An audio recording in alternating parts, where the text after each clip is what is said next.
The millions who voted for him knew what they were getting. I will very simply put America first. But even then, Trump 2.0 would be different. An American first agenda meant Trump first. Still transactional, still impulsive, but surrounded by people who were loyal, ready to deliver. He is the most present president in history, on TV almost every day taking questions, often conducting policy by soundbite or on social media sparking global reaction, stretching the definition of presidential power through executive orders. He also is the most transparent president in history. He's reframed America's global relationships. Europe is no longer the essential ally. He's threatened to walk away from NATO, pushing them to spend more on defence. If they don't pay, I'm not going to defend them. No, I'm not going to defend them. His tariffs have changed the way the world trades. He sees it as a success, but it's driven up costs for consumers. Trump has challenged even the very language that presidents use, often blunt, sometimes brutal and graphic, not wrapped in legal concerns or diplomatic niceties. I think we're just going to kill people that are bringing drugs into our country. His foreign policy has delivered several tentative peace deals, most notably in Gaza, pushing the Israeli side further than it wanted to go, using his personality rather than the office. We welcome you here to thank you for your pivotal leadership in putting forward a proposal that got the backing of almost the entire world. He attacked Iran where others backed off. He sent a team to depose the president of another country, arrest him and drag him to America to stand trial. America exerting influence in the Western Hemisphere, a key administration goal. He brings an unpredictability to the White House, a trait which those around him believe gives him leverage. You don't know what he's going to do. The fact that he's not predictable, he's not following the playbook of every clown who's, again, been a bureaucrat for decades, you don't know. That door, that leads to the Oval Office. Donald Trump's approach there has been unique, and he seems to be doing everything he's doing with very little judicial or congressional pushback. Tudo que nós ouvimos aí, o Trump a falar, qual é a surpresa ali? A única surpresa foi simplesmente a parte do Maduro e raptar o presidente de outro país. Isso aí é algo que ninguém vai dizer, alguém vai fazer isso. Quem vai fazer uma coisa dessas? É só o Trump mesmo. Mas tudo que ele falou, ninguém pode surpreender por nada. Down, the stock market has been up, minus today with the announcement Not everyone of potential plays the stock market, though. Yeah, absolutely not. But the average everyday American is feeling better, by and large, today than they did. Ultimately, we'll see where the trade negotiations fall. If the trade barriers come down, I think you'll see more certainty, more security around the economy, more investor optimism, and you'll see the continued growth like we saw in the last quarter. Olha só, o que esse correspondente, o jornalista está a dizer, o comentador, é que o dia a dia das pessoas na América está a melhorar. Eles estão se a sentir mais seguros, mais otimistas porque o Trump está a trazer uma identidade de volta. Tipo, não, é para a América. Tipo, não se perderem, não saberem quem são.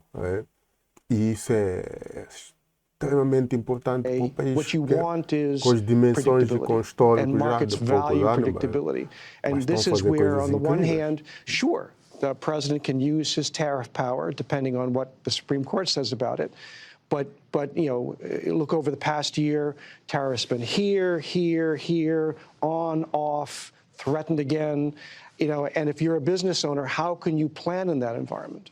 And how can our allies plan to have the relationship with the United States, James? I mean, I'm wondering, you know, we have these sort of articulated national security goals and industry goals. How long do Americans have to wait? How long does the world have to wait to see this experiment, if you want to call it that, work? You're going to look and see where the trade barriers come in. Ultimately, a lot of those are ongoing. You have seen countries come to the table and say, you know what, we'll lower our trade barriers, you lower your trade barriers. And that's the way the president has always acted. Americans shouldn't be surprised about this. He told us he was going to come in and do this. Ninguém pode surpreender. O Trump sempre disse, America First. E é isso que ele tem feito e está a fazer. Ninguém pode ficar surpreendido. As pessoas que ficam surpreendidas, alguma coisa se passa. Não andam a acompanhar o que o Trump anda a dizer. There is no surprise. And you're right. He is the most transparent, president in history because he's told us exactly what he's going to do, and he has followed through with that. E ele segue aquilo fazendo. He has chosen the path of confrontation, and he's oblivious to the growing costs as pessoas, principalmente his policies and os his approach. europeus. Greenland is a perfect example of that. Greenland is a NATO territory. If the president wants to use Greenland, to strengthen, America's hand and NATO's hand in what is going to be a critical part of the world, in coming decades, he has that opportunity. You don't have to own that, to be able to do what is necessary to improve our defense and our collective defense. Well, James, let's talk about Greenland's a good example, but we've also got Venezuela. We've had strikes on Syria, Iran. Donald Trump campaigned to be less interventionist, but that's not how this first year has looked, has it? I think it has. I mean, look, he ended the war in Gaza. We finally see some hope of peace there. Olha, de facto, o que o comentador está a dizer faz todo sentido. Já não estamos a ouvir muito sobre Gaza. Parece que acabou aquela guerra. O Trump, de facto, acho que conseguiu acabar com aquela guerra. Agora falta a Ucrânia e Rússia, e bombardeou alguns países, tipo a Síria, também ali já acabou. Aliás, até o presidente sírio foi visitá-lo à Casa Branca. O que é que ele fez mais? Israel, pronto, parece que está bem agora. O Natália, ela te visitou lá. Parece que por mais que falemos mal e não sei o quê, o Trump está a fazer o trabalho. Essa é a coisa mais incrível dos presidentes. Ele está a fazer o trabalho que o presidente, como a potência que é os Estados Unidos, tem que fazer. E ele está a fazer, está a entregar o trabalho. Por mais que as pessoas critiquem, falem mal, o homem está a fazer o seu trabalho pelo aquele cargo que deram. Deram o cargo para aquilo. Ele agora está a fazer aquilo. As pessoas criticam, falam mal do homem, mas pronto, ele continua a fazer o seu trabalho. Só os resultados deste último ano, temos que tirar chapéu ao homem. O caso do rapto do Maduro é que não dá para tirar chapéu. Tu não pode simplesmente ir raptar o presidente de outro país. Onde é que já se viu isso? There's some disagreement about whether or not that has ended. We see some hope of peace there. We see withdrawal to some respects, even in Ukraine. Now, he hasn't gone in, unlike many other past presidents, to go in and actually try to build a democracy in foreign countries. But he has asserted a dominance in places like Venezuela, and now is looking at Greenland, to say China and Iran, Russia, you guys can't you can't be meddling in our backyard. This is a geopolitical battle, both on the foreign policy side as well as the natural resource side. Do you? But the renovation or the restoration of the Monroe Doctrine has profound implications. If you're Xi Jinping, you are chortling, when Donald Trump says that we're going back to spheres of influence, and that he has the right as the American president to summarily depose the president of a country with which we are not in conflict. And let me just Trump jump in can for do a second, that, then Xi Jinping can do that in Taiwan, and that's exactly what Vladimir Putin tried to do in Ukraine. And for our viewers who aren't familiar with what the Monroe Doctrine is, it's about dominance in the Western Hemisphere by the United States. And interestingly, Donald Trump has now referred to it repeatedly as the Dunroe Doctrine to inject his name in or for this reassertion. But to your point, James, you said, look, we're not going to see this sort of spreading of American Jeffersonian democracy, but isn't... Sim, o Trump não vai... Não, o poderio que a América tinha pelo mundo todo e levar a democracia, como eles dizem, acabar com o comunismo, tudo isso. Isso, o Trump quer acabar com isso. Quer acabar com isso. Quer reduzir o poder, a influência que tem a nível global e concentrar-se mais. Isso vai lhes permitir ainda ter mais poder. Porque senão há tanto já infiltrações dentro dos Estados Unidos, dos chineses, dos russos, dos ocidentais. E muitos não vão lá tipo para ajudar o país. Vão lá para destruir, para colocar lá armadilhas, implodir aquilo. A quantidade de ódio que muitos países têm para com os Estados Unidos é inimaginável.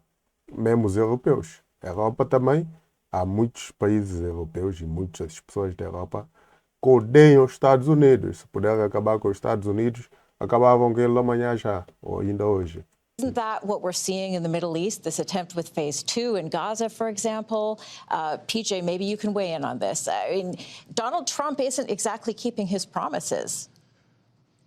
Oh, I think he is keeping his promises, but it depends on which ones they are. Let's not forget. Shortly after coming back to the White House, he said we're just going to take Gaza and turn it into a Riviera. Where did that come from, and where is that? Now he's trying to bypass the United Nations by forming a board of peace that will have miraculous powers in Gaza and elsewhere. And he believes that he can work beyond the system, when in fact the system over decades has worked in favor of the United States. We've built the institutions, we've written the rules, we're the dominant player within these institutions, and he's putting all of that aside, and it really depends on what's he going to build in this place. Well, we'll see. I mean, and the argument has been is that the old systems weren't working, and that's the need for this new system. But America's been paying, the lion's share of the world's burdens, as it relates to foreign policy. I mean, Donald Trump wants other countries to come to the table and say, why are we paying for your national security? Why are we paying for your peace? Why are you taking advantage of us on trade deals that, these rules, so-called rules, he sees them as ultimately biased toward other countries and inhibiting American, which has hollowed out manufacturing and otherwise crippled America. Now, whether you agree or disagree with that, he's been upfront about that. He said that during the campaign, and he's still saying it today, and that's what his policies react to. And PJ, to that point, I mean, we do see, for example, NATO, that members are now paying more or less their share. Yes, the shift from 2% to 5%, very significant and very meaningful. But now he's prepared to destroy NATO, to own Greenland, and that's what's at stake here. But we have benefited significantly. Trump thinks that we're getting ripped off. We're not getting ripped off. We are the most powerful country in the world. We are the most we are the most profitable country in the world, expressly because we have worked within these institutions. We have dominated these institutions, from NATO to the World Trade Organization to the United Nations. They have worked to our benefit. And now, working outside the system, is he going to? Are we going to see dramatic results? Sim, o Trump, se ele coisa pode ainda acabar com a NATO e a ONU e essas organizações todas.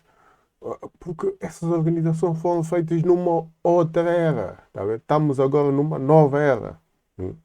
Estamos na era 3.0. A era 2.0 já passou. Agora estamos numa nova era. Tem que se criar novas organizações.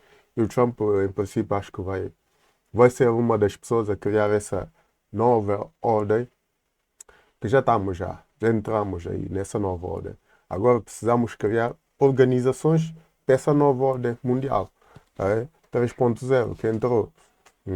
E o Trump, em princípio, acho que vai ser uma das pessoas a criar essa nova ordem. PJ, you'll get the next opportunity to weigh in. Now, a feature of President Trump's second term has certainly been the escalation of his attacks on mainstream media. Donald Trump's accused American TV networks and major newspapers of carrying fake news. The The president is an avid social media user, and his Truth Social account has become a platform for his administration's policies. Al Jazeera's Mike Hanna has more. You got those prices down to below what they were before. President Trump's relationship with the mainstream media is like none before. It's aggressive. Let me just tell you, you are an obnoxious, actually a terrible reporter. Sometimes rude. But above all, accessible. He also is the most transparent president in history, and he gives all of you in this room, as you all know, unprecedented access. The formal news conferences of previous presidents are a thing of the past. American companies will have the opportunity to... In this era, virtually every presidential function at the White House and beyond becomes a news event, a freewheeling, sometimes rambling discussion on topics of the day. Apprehending the outlawed dictator, Nicolas Maduro. Which, intentionally or not, allows the president to shape a political narrative in real time, forcing the media and the public to constantly react to new developments. Let's give CNN a chance. You know, they've been fighting so hard to get back into the mainstream. At the same time, dismissing any narrative that the mainstream media may try to introduce. And even that, CNN fake news, they're back there. The camera's roaring. The light will go off in any second now. They hate when I mention their name because they know it's only bad because they're crooked as hell. They're fake news, you know, the term. I think it's one of my better terms. Layered on top of this is President Trump's use of social media as a forum for the expression of government policy. This lengthy message on social media announcing punitive tariffs against 8 traditional allies because of their resistance to the U.S. takeover of Greenland. He says, "This is a very dangerous situation for the safety, security, and survival of our planet." The capitalized S words, a classic example of creating an emphasis on key terms. The same medium used to announce an unprecedented U.S. airstrike on Iran last year. "Congratulations to our great American warriors," types the president. "There is not another military in the world that could have done this." And he concludes, in all caps, "Now is the time for peace." Last year alone, President Trump posted more than 6,000 times on his favored Truth Social medium. That's an average of 18 posts a day. The sheer volume has the effect of constantly capturing attention and drowning out any opposition. The decade... O Donald Trump, ele posta 18 vezes por dia. O ano passado foi mais de 16.000 vezes que o homem postou. Epá, ele está mais nas redes sociais do que qualquer outra coisa. De facto, é o presidente mais transparente da história da humanidade. Porque todo mundo tem acesso a ele, 24 sobre 24 horas. Quer dizer, quase que cada hora ele aposta. Mesmo quando está a dormir, porque pronto, tens 8 horas aí normalmente do sono. O Trump está a apostar, ele não está a dormir. Apostar. Que presidente, meu. Fogo. Epá, é incrível. And let's talk about it when it comes to social media. I'll start with you, PJ. I mean, American allies have said this is creating instability, unpredictability, but they're also listening and responding to it. So does that mean it is effective? Well, it's effective in the sense that he is the dominant figure in the world today, no question about it. And it remains to be seen, you know, with that influence, is that something he's using constructively or destructively? The answer is probably a combination, you know, of the two. You know, the concern that I would have is that, you know, when he puts something out on Truth Social, is that just something that popped into his head and all of a sudden now it goes out online, or is there actually a policy or a policy process, you know, behind that? And that was part of what was a struggle during his first term, when he would do a lot of things, including firing cabinet secretaries via tweet. Now today, you know, the world's trying to figure out, is he actually serious? You know, and then how do they, you know, respond to that and try to put a True Social message back into a channel where something can be resolved.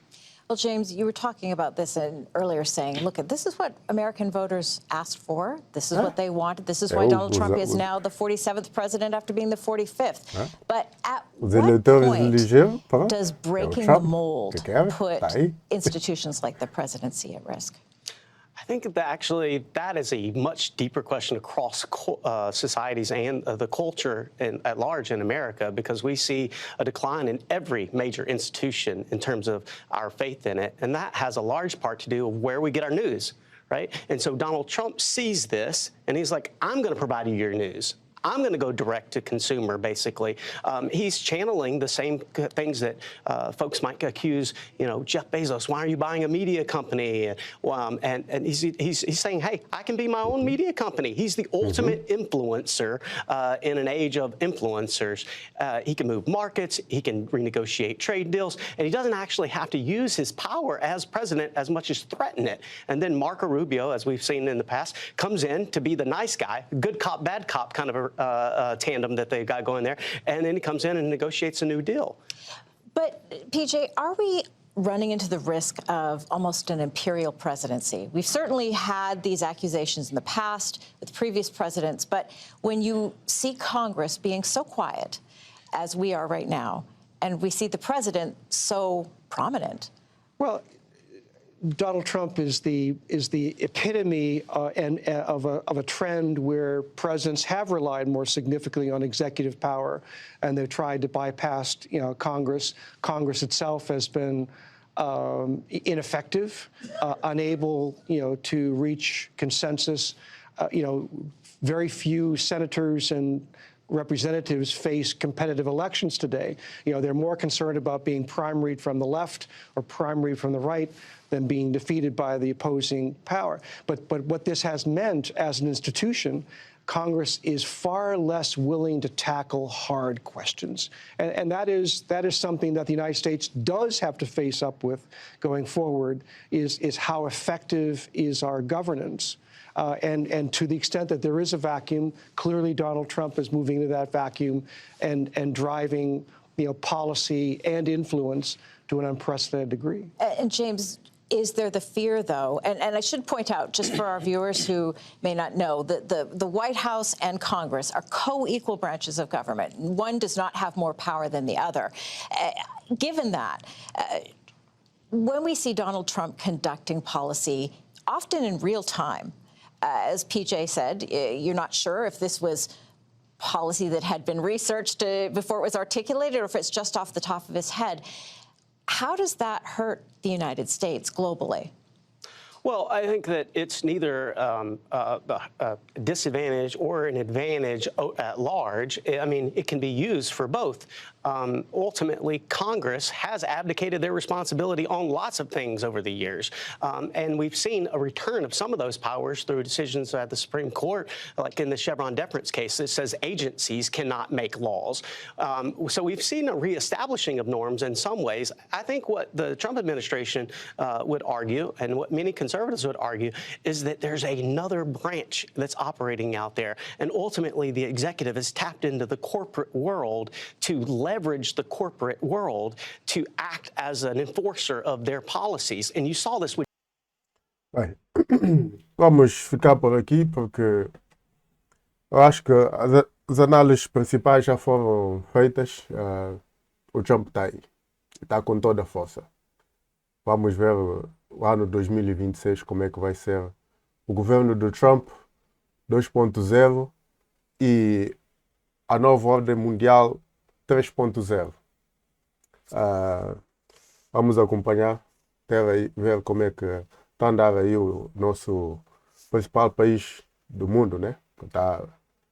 Que influencia tudo. Tipo, pode ser uma borboleta lá a bater as asas, vai causar tornados em qualquer parte do mundo. É isso, o mundo em que estamos. Vamos ver como é que vai ser este ano 2026, governo Trump 2.0 e a nova ordem mundial 3.0.